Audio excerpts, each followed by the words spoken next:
Então, o nosso grupo de pesquisa, ele chama UCD Energy Institute, e é uma colaboração entre a academia e a indústria, e proporcionam um impacto, eles tentam, né, proporcionar um impacto positivo por meio de pesquisa e inovação.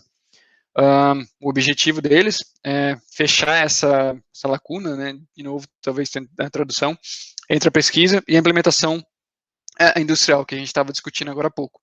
E também tentar influenciar a implementação da política energética, tanto no nível de Irlanda, quanto no nível de União Europeia. E também desenvolver pesquisadores, e desenvolver um canal de talentos que fornece treinamento para o setor de energia aqui na Irlanda. O que eu vou apresentar agora é uma pesquisa recente do meu orientador, que é o James O'Donnell, junto com o Cahal Horry, que é um postdoc, que eles olharam na modelagem de construção em várias escalas para suportar cenários de rede inteligente. Então, eu talvez peça um pouco de desculpa caso eu não consiga explicar muito bem todos os tópicos, mas vou tentar fazer o melhor. Então, o contexto e motivação que eles estão nessa pesquisa agora é que ambientes complexos para tomada de decisões. Eles estão divulgando que, tipo, todo mundo sabe que as tecnologias disruptivas, elas agem em escalas de tempo relativamente curtas. Aqui é um exemplo de uma matéria da BBC que mostra na Fifth Avenue, em Nova York, em 1900, se você consegue identificar um carro. Daí, no caso, tem um ali lá atrás. Essa mesma avenida, 13 anos depois, eles fazem a comparação agora se você consegue identificar uma carroça ou um cavalo. Então, eles conseguem identificar uma no meio de tudo. Então, o exemplo que eles estão querendo dar é que, de novo, uma tecnologia, quando ela é disruptiva, ela age muito rápido. E aqui, de novo, um outro exemplo de um glacier que ele diminuiu em termos de 50 anos. No caso aqui, você uma comparação. Mas, de novo, as tecnologias, a gente pode ver que tem várias tecnologias emergentes. A questão da Tesla mesmo, com a direção autônoma. Tem a questão agora de desempenho energético, de você conseguir fazer, criar o label de cada edificação. Entra agora também a parte de internet das coisas, que você já consegue conectar tudo que está dentro, todos os equipamentos e tudo que está dentro da sua casa. E provavelmente uma tecnologia futura, que de novo, pode ser que aconteça agora, principalmente com essa pandemia, a gente pode ver como tudo mudou e como todo mundo agora já está conseguindo trabalhar remotamente, sem problemas. Aí, uma comparação que eles fizeram é que, no caso da Uber, eles afirmam que metade da tarifa é paga para o motorista. E agora, se a gente considerar que se a Uber fosse trocar toda a frota de veículos para veículos elétricos, o que isso significaria na rede elétrica. Então, níveis significativamente mais baixos de propriedade de automóveis podem simplificar o reforço da rede de distribuição. E uma da pesquisa é que esse cenário ele não pode ser desconsiderado, ou ele não pode ser considerado isoladamente. E a relação que eles tentam fazer, qual que é o papel dos edifícios nessa parte. Então, a pesquisa se concentra de qual seria o impacto das novas renovações residenciais que envolvem veículos elétricos, que aqui na Europa e aqui na Irlanda especificamente, eles estão dando bastante incentivo para que as pessoas façam essa troca, e também na instalação de bombas de calor, qual seria o impacto dessa mudança na rede de transmissão. Hoje em dia, todas as casas novas que estão sendo construídas na Irlanda, elas já estão vindo com bomba de calor. Antigamente, todas elas eram através de caldeira, com fornecimento a gás, só que agora está tendo essa mudança, e o que isso vai impactar, como isso pode impactar dentro da rede elétrica. Então, a metodologia aplicada é fazer uma coleta de dados e utilizar machine learning, ou aprendizado de máquina, para incluir essas informações em uma simulação. Eles dividiram em 4 etapas, que seria a coleta de dados, e uma vez coletados, no caso seria informações dentro do ambiente, daí teria informações vindo de outros lugares, e internet das coisas, de novo, tendo um ponto importante. Todas as informações, elas são armazenadas e entram no processo de preparação, ou pre-processing. Nesse processo, você começa a tratar essa informação, adicionando mais, você limpa ela e filtra para que você tire e forneça essa informação o mais apropriado para o machine learning. E através disso, você consegue ter os seus resultados, que podem ser, eles são mandados de volta para o banco de dados, e também serve como um meio de notificação. E através disso, você consegue daí identificar se uma área está ocupada ou não, se a temperatura dentro do ambiente está nos níveis corretos, e muito mais. Então, a ideia foi propor um servidor DDIM. Eu não sei exatamente qual que é a tradução ou o significado disso aí, mas a ideia é que criar esse servidor que vai tratar dessas questões de heterogeneidade, privacidade e flexibilidade. Então, de novo, essas fontes de dados vindo de vários locais. O problema que é necessário seria a privacidade de dados, de novo, olhando num termo de cidade, ou talvez até regional, precisa ter cuidado nessa área, e a necessidade de uma consulta flexível de informações. Então, a solução para o problema foi desenvolver esse servidor multimodelo distribuído para que forneça um contexto central e um registro de dados para fontes externas de informação. Esse servidor ele vai usar a Linked Data para conseguir modelar, gerenciar e consultar essas informações. Um exemplo de como esse servidor ele é baseado numa ontologia de contexto central. Então, no contexto, você seria, no caso, olhando no nível de país, ou num nível regional, vamos supor, num estado, ou podendo até ser aplicado no nível de edifícios. E, através disso, você tem a ontologia, que, de novo, olha para a entidade, que no caso pode ser uma dessas 3, você extrai informação e consegue relacionar com eventos ou informações vindas de outros lugares. Essa solução, ela compreende 3 partes. É um contexto central, definido usando a interface intuitiva, que serve para relacionar outras fontes. Essas fontes e informações são registradas no servidor e são consultadas de forma federada, e também pode ser feito consultas complexas visualizadas para os insights profundos, no caso. Um exemplo, aqui é um exemplo que foi utilizado para a Irlanda. O protótipo da metodologia, ela pode ser escalável e pode ser utilizada para um nível de decisões de investimento superior. No caso, começando de novo, fazendo uma relação entre entidade, a transmission node, então seria as redes, os pontos de transmissão, uma área pequena, seria uma região, ou no caso, seria, também poderia ser a questão de um edifício, então você teria a informação vinda do sistema de gerenciamento, ou talvez, se olhando num futuro mais para frente, até através de modelos energéticos.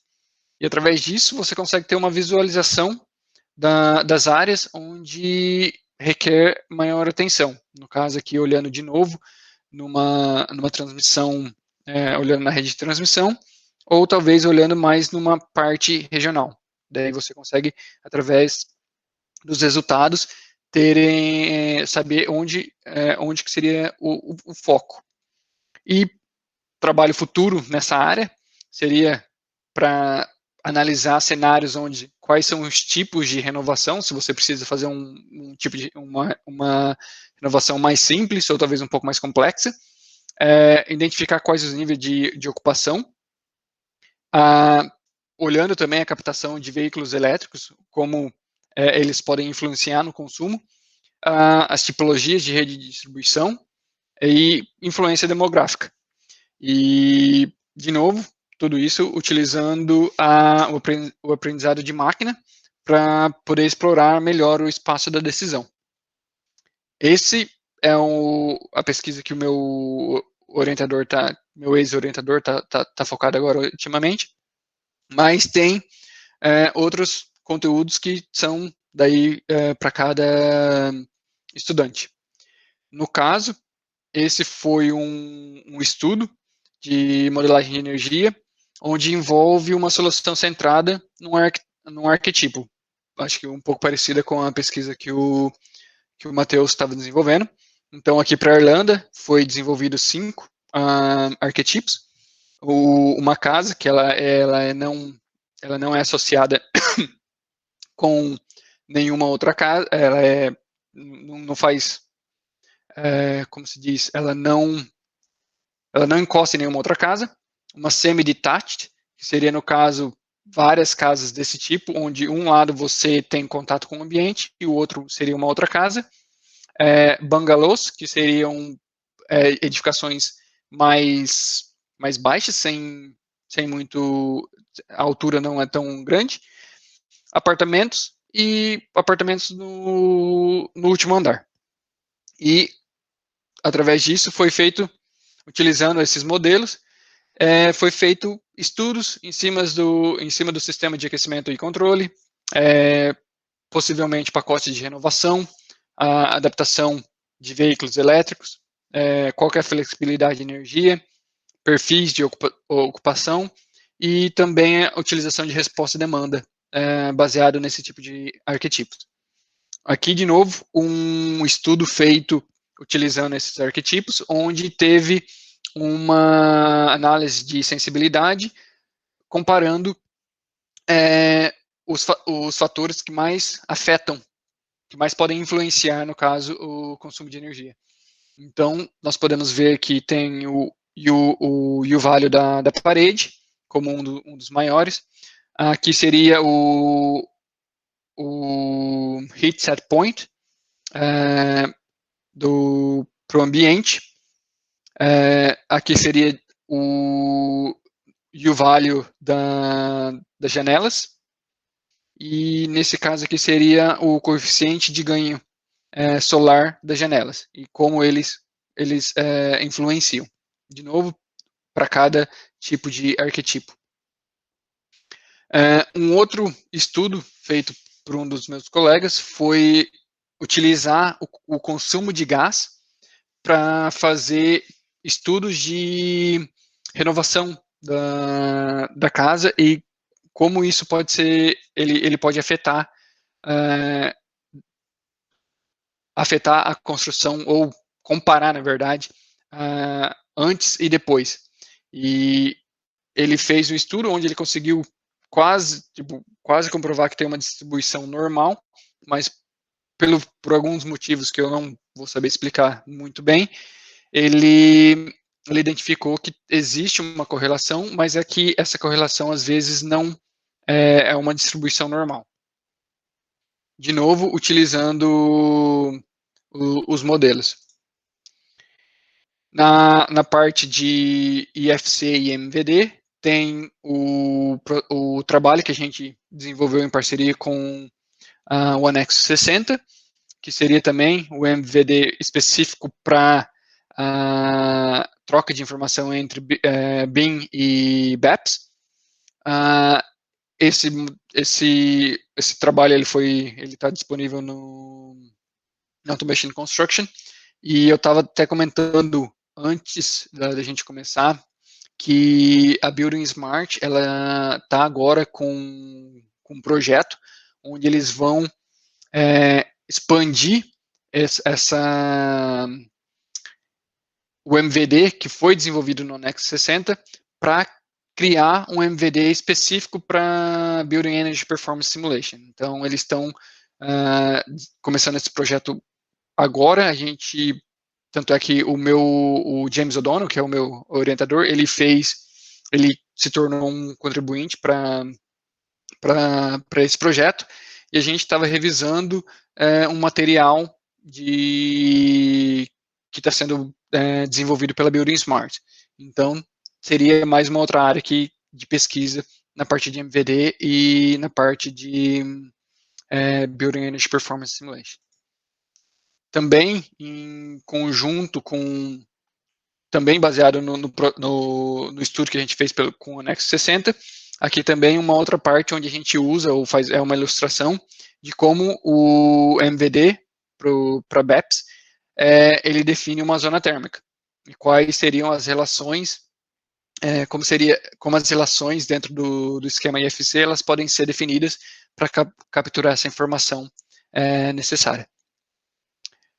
Um outro tipo de trabalho que envolve seleção de recursos e que influenciam o desempenho energético, utilizando um banco de dados de 250 mil prédios, que seria a questão aqui da Irlanda.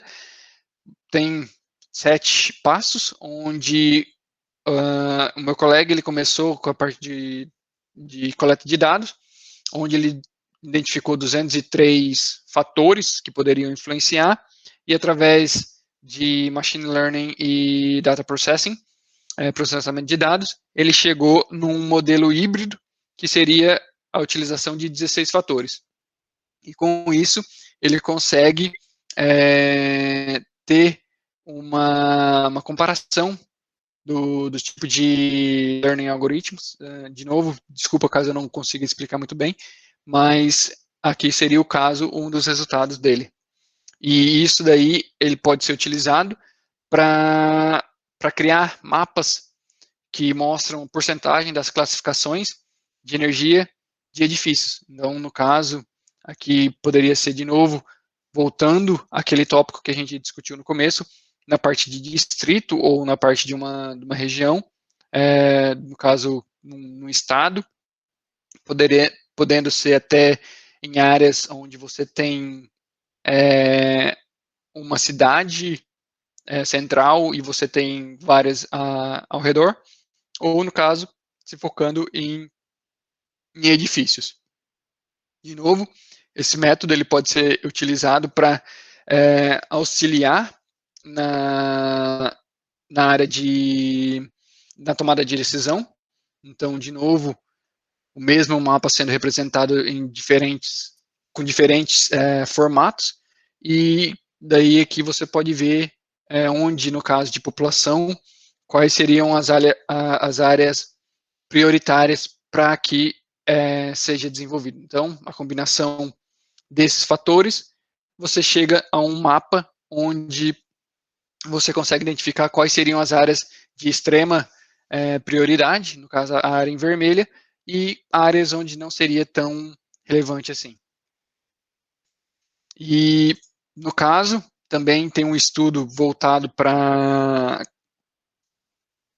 desenvolver modelos de caixa cinza, ou gray box, e de ordem reduzida, onde você identifica as métricas utilizadas nos edifícios, começando pelos parâmetros físicos, pela demanda de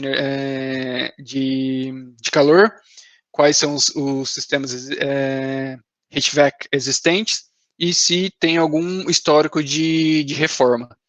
Você começa analisando as métricas, daí utilizando a área, quais seriam a área das janelas, quantos ambientes, quais seriam áreas que recebem mais incidência solar, e por assim em diante.